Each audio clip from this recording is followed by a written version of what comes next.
Oh, hey everybody, we're back in front of Monolith Burger here on Space Quest 10. You got it. Hello everybody, welcome back to Space Quest 10. Should we flip some burgers now, or should we check out some other shops? Let's front load the fucking burgers. We can do the fun stuff later. Yeah. Okay, sure. That's it, guys. Burger time again.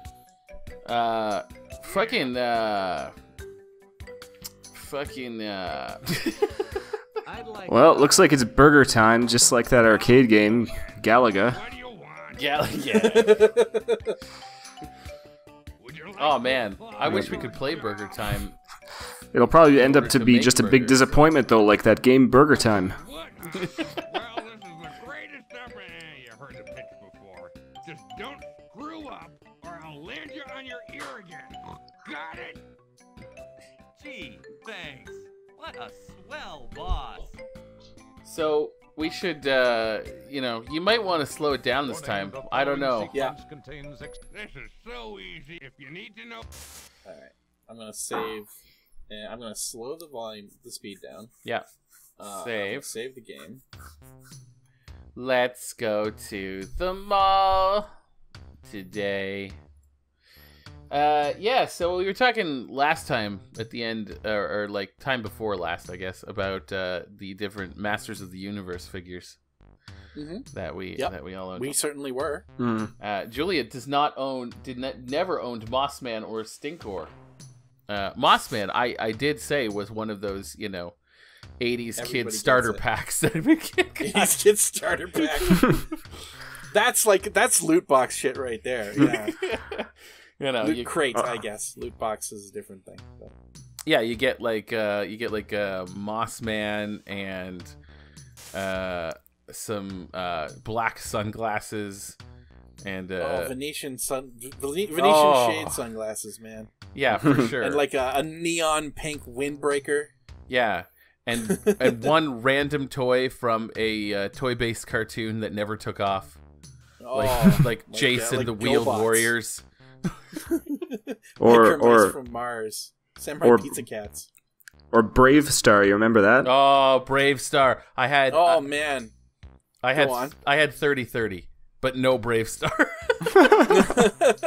I had his horse. I had a long conversation at work about Brave Star with one of the narrative designers at my company just the other day.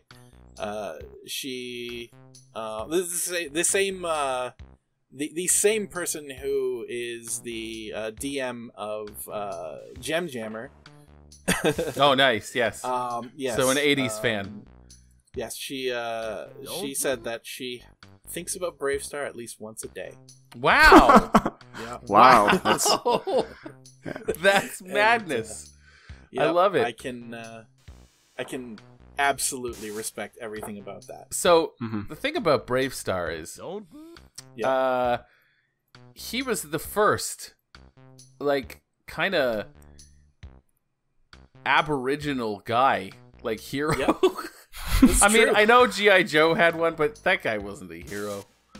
No, he was barely a G.I. Joe. He was barely a G.I. Joe. But Brave Star as a native kid, he was kind of a big deal. Like, I was like, hey, look at that guy. He's like, he kind of looks like me. He didn't look like me at all. I was like a little pudgy, kid who got mistaken for Chinese all the time. So, but turns out that still happens. But back in the day, it was even more true. But so Brave Star, tearing down walls in 1988, 1987. You remember the days when both Brave Star and Mad Balls fought for children's ratings? So I remember Mad Balls as a toy. I don't think I have ever seen the cartoon. Yeah, it was a cartoon. It was, but it wasn't great. No.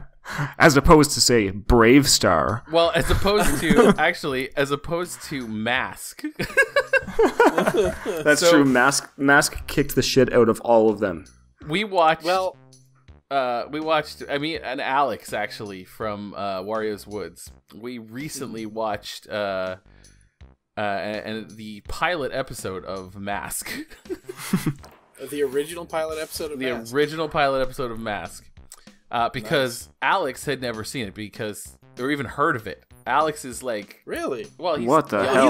He was a bit sheltered, right? Like, he came from a very religious family. He was sheltered. He was also quite young, so he would have missed that. So true. He's quite a bit younger than we are, isn't he? Yeah. So he's he missed that entirely, and I'm like, oh no, you need to see this just for the opening credits alone. Oh yeah, that's all you need to see. Yeah. So we got past that, and then he was like, he immediately attached himself to T-Bob. Who we discovered was a sassy coward. That was the best description of T-Bob.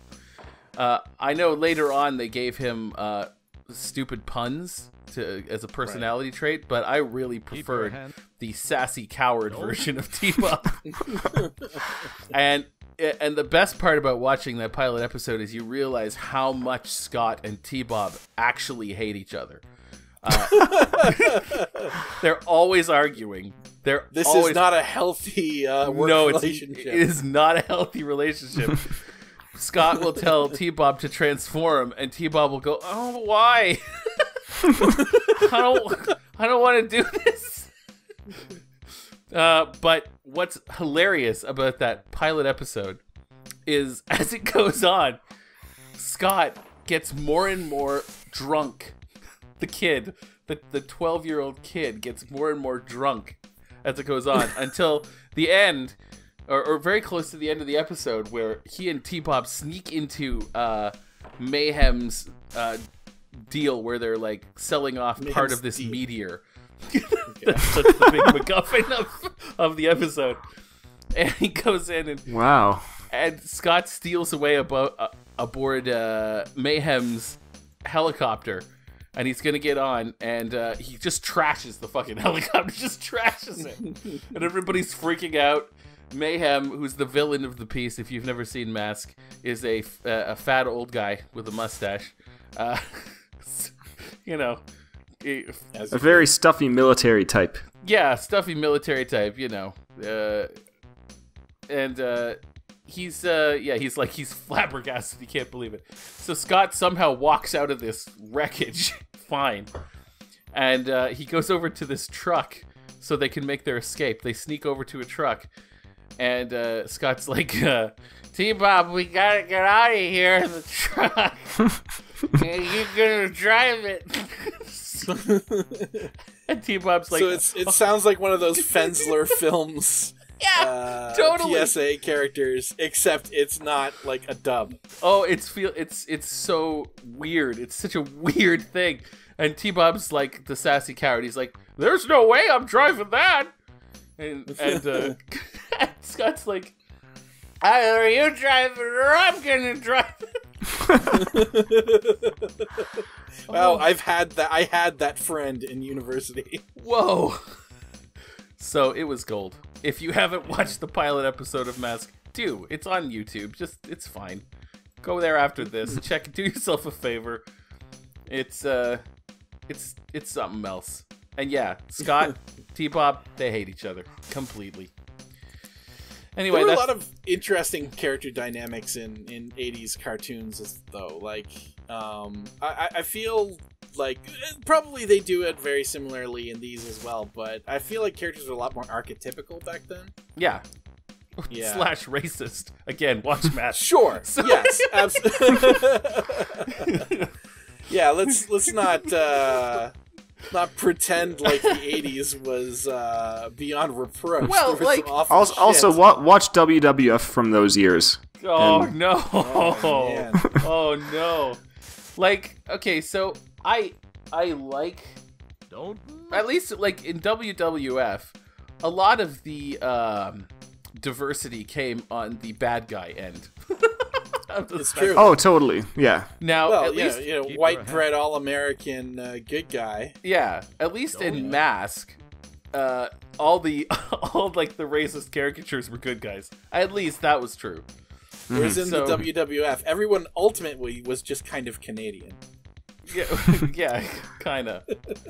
So or it from was like Florida. or from Florida. Everybody was Canadian or from Florida. Or Floridian. Yeah. Or you know, Samoan. You know. Yeah. Like Samoa Joe. Or Texan. Or from Texas, yeah. That's true. So, yeah, you know, it was an interesting time. It was an interesting time to be a kid. How are we doing? We're doing all right for money, but... We're doing okay for money, but we may as well just kind of keep on looking at things. Oh, speaking of Mask, we joke about how Mask is one of those weird and kind of, like, not entirely obscure, but, like, not super well remembered or loved series. Yeah. I'm sure plenty of people could tell you what Mask was, but I can't imagine a lot of people could like lay down for you what the plot of Mask was. I've watched it, and I'm not sure I could do that. I remember the vehicles and what they turn into. I might remember a name or two of those vehicles. Yeah. And really, that's enough for me, you know. Yeah, but like they win the day because. Recently, actually, I've been reading a lot. Well, I'm up to the current point where the IDW run of the new Gem and the Holograms comic books are at, and they have since launched a Mask comic book series. Nice. Is that a shared in, like, universe? The last year or so. I don't think so. Oh. Yes, Mayhem built this computer, codenamed Synergy. Mayhem would never build anything. No. Besides, Synergy was built by Jerrica and Kimber's father. Yeah. Yeah. Who worked for Mayhem. Who worked for Mayhem. There you go. Could be. I mean, this is a gold mine. You're shitting on a gold mine. You get all these 80s properties, put them in the same universe, make a successful comic. A few years later, you got yourself a movie franchise. You know what I'm saying? And all of a sudden, you're hearing dollar signs for the rest of your life. Hearing them. You're hearing dollar signs. Ka-ching. Who doesn't want to see, Braveheart kick the shit out Braveheart. Not Brave Star. Braveheart. Mel Gibson. Who doesn't want to see Braveheart kick the shit out of Heathcliff? I think his name is tell Bravestar. me. Whatever the fuck it is. Whatever his fucking name is. Somebody get Mel Gibson to play Brave Star. Oh. So, yeah. I mean, a shared 80s universe would be amazing. Mm-hmm. It's true. I mean, you'd have different planets. Well, I mean, that's basically the premise of one of our role-playing worlds. That's true.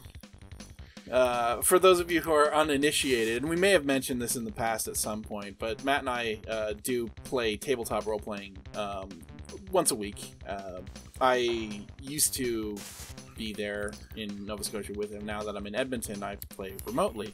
But one of the sort of shared universes that we have created where we roleplay is the 1980-verse, where a quantum event caused the 1980s to spread throughout the entire rest of all time. You're giving away gold. Yes. The current year is 1980-16. In one of our campaigns. One of our campaigns. Like the real current year, it would be what, 1980-37, 39? Oh yeah. So like there's there's so much that happens. We had a character in that game that was from the year 1980-4000. He had a mech. It was awesome. He had a mech. And he had like 4 rockets that he could never replenish. Yes, and he blew and wasted he blew one of them two on like of them as soon as he got into the game. So it was a fun thing. It was a fun little thing we did. It continues to be a fun thing, yeah. But again, I want to see Brave Star kick the crap out of Heathcliff. Heathcliff was so smug. Ugh. I gotta figure out what the Brave Star license costs these days. He had nothing to be smug about either. Heathcliff, I He was know. always gonna live. He was always gonna live under Garfield's shadow. It's like a GoBot being smug. It's like, nope. It's true. Sorry, dude. Heathcliff Nope. was the GoBot of of cat comic strips. He was the GoBot to Garfield's Transformers. Yes, absolutely. You know, I've started to realize that I have a certain degree of sadness about never having owned Soundwave. Yeah, I hear you. You know? I hear you. You know that feeling you wake up and you feel that? I wish I had owned Soundwave. Those don't go away. And you can't get that Wake back. up sweating. How You look out the window and you think, I didn't have Soundwave. You know what? But that's not so bad because we owned so many He-Men, and we also owned the original Voltron in full. Mm-hmm. Yes. Like that's not something that you can just. That's not something that most people can say. So That's pretty insane. yeah, it was awesome. I remember taking Keith and Lance to school one day, and one of the girls in my class was like, "Oh, can I see your little men?" I was like, "Oh," And you're like, bing. I was like, "No, you can't. These are not little men. These are Voltron warriors. They're action figures, you pleb. You can't see them because they're." Don't. But we had I think I've reached my limit. we didn't own any mask vehicles, did we? We owned some Centurions. No, I had a mask. Did you? Yeah, I had Mayhem's helicopter plane God, dealie. I think you did. Yeah. That mean, I think I had the bike because everybody had the bike. Again, that probably came in Keep your hands to your. in the middle. That was the cheap one, right? That was the cheap one. Yeah, I definitely got that. That's the cheap one. Must be bored. But yes, Centurions. Now you're getting fringe. Now we're getting fringe. Do you remember Centurions, Luke? Of course I remember the Centurions. Yeah, those I guys- remember the Centurions. I remember Bionic 6. I remember the Sectors. Oh, the Sectors. Oh man, my brother had the spider like hand puppet like mount Yeah. character. It's fucking amazing, man. Who were the dickholes with the holograms on their chest? Visionaries. Visionaries, yeah. Friggin' Visionaries. Oh, Unless you're thinking about what was it, Captain something or other, where that had the TV. Captain tie-in Power. with the Yes. laser guns. Yeah, Captain I Power. had some Captain Power guys. Nice. Yeah, I also had some Battle Beasts. Just to get that in there. All right. We have a friend who has collected every Battle Beast. Yes, absolutely. And proudly displays them in his workroom. Fucking Battle Beasts are awesome. All right, everybody. That's that. Yeah. That's your nostalgia wave. Assuming That was burgers all day. burgers, Just burgers. and 80s cartoons just all the time. We're Just gonna the get. perfect 1980s Saturday afternoon. I hope you enjoyed that little podcast because the visuals certainly weren't interesting. And we'll see you next week. And oh man, we'll probably get back to the plot of made this some money, though. instead of. Oh yeah, Yeah. we made some decent cash. 31 buckets. We'll get back. All right, guys. Yeah. You got it. We'll see y'all next week for more Space Quest 4, where we are going to see another couple of shops. Yeah. And then we're going to buy a very pretty dress and wig. And we are going to further the plot. If you were alive in the 80s or 90s, throw your favorite toy, your favorite toy of that decade, down into the Nice. comments, and we'll address it because that's what we do here. That's part of what we do here. Yes, one of the things. Mostly One of the what we things do. we do. All right, everybody. See you next time. Have a good one. Bye. Bah.